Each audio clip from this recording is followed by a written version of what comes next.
Good morning and welcome to Resurrection Presbyterian. We're glad that you're here with us this morning.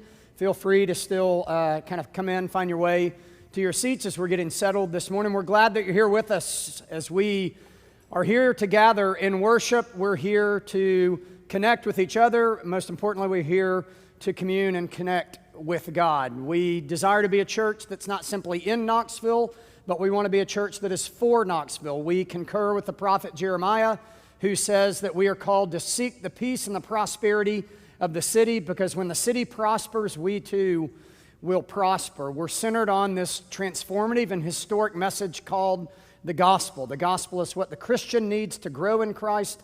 The gospel is what the seeker needs on their spiritual journey of exploration. And the gospel also is able to engage the skeptic as they question the truth claims of Christianity. So no matter where you find yourself, spiritually speaking, whether you're a believer, whether you're a seeker, or whether you're a skeptic, we're truly honored and thankful that you're here with us this morning. We've got a number of announcements as we enter into this new season. You can just kind of feel the busyness in the air, and it's not simply because school begins this week, but it's because we really are ushering in the fall season really on all levels, and of course, church is included in that. First and foremost, if you are new or newer, especially if you're a first-time guest, we'd love to know who you are and hear a little bit about you. You can just scan this QR code, and it's a simple form that you could fill out that comes into our website. It's also the way in which you can receive our weekly email, which is the primary means of communication on things going on each week. I think most of you, at least if you have children, hopefully you're figuring out,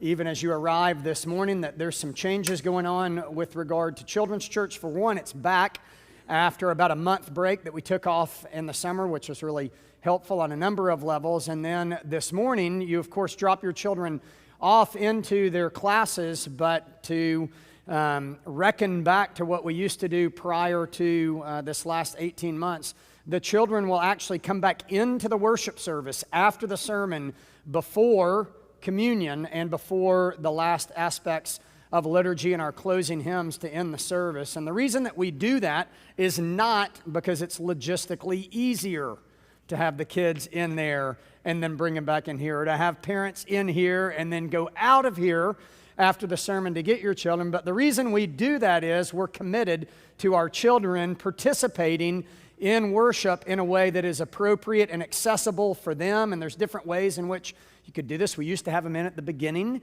and then we had them go out, then we had them come back in. Well, we're trying this thing now where we have them in their classes at the beginning, but then we bring them back into here because it's important for our children to see worship. It's important for our children to participate with you in worship, even if it's for a small degree of the liturgy. And really of utmost importance, it's to see our children watch communion.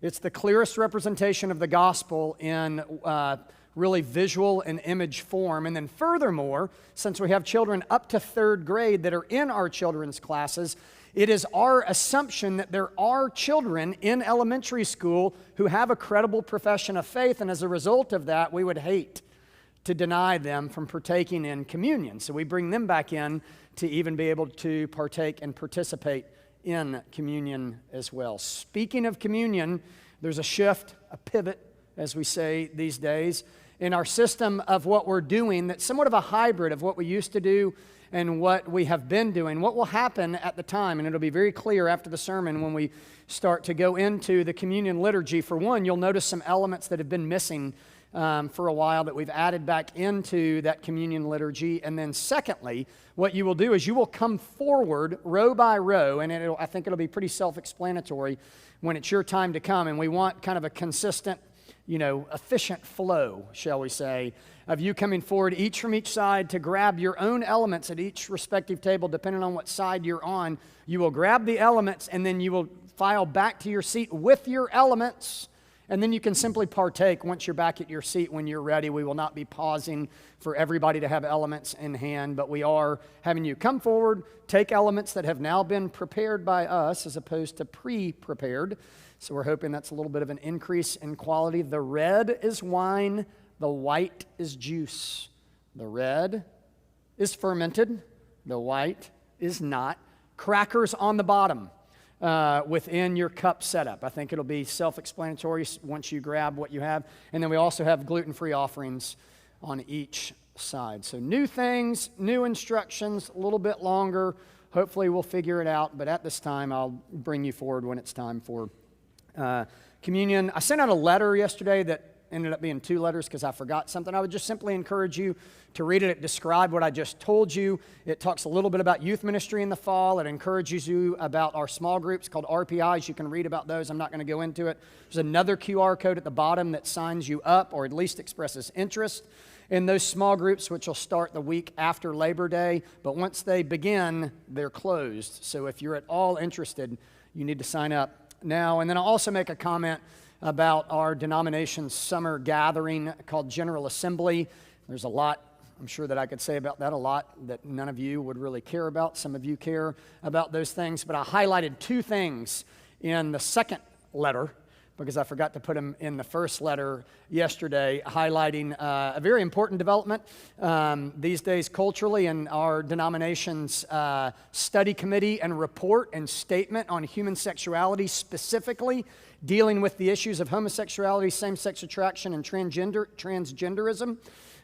Tim Keller and Kevin DeYoung in video format discussed that report, and it's not perfect, but I think it's really good. Good at holding true to what the scriptures teach about sexuality, yet at the same time contextualizing the truth into our current culture with respect and compassion. So I'd highly encourage you to check that out. And then secondly, I attached a sermon on there from a friend of mine named Russ Whitfield, who's an African-American pastor in the PCA and is also a leading voice in our denomination for racial reconciliation. And he preached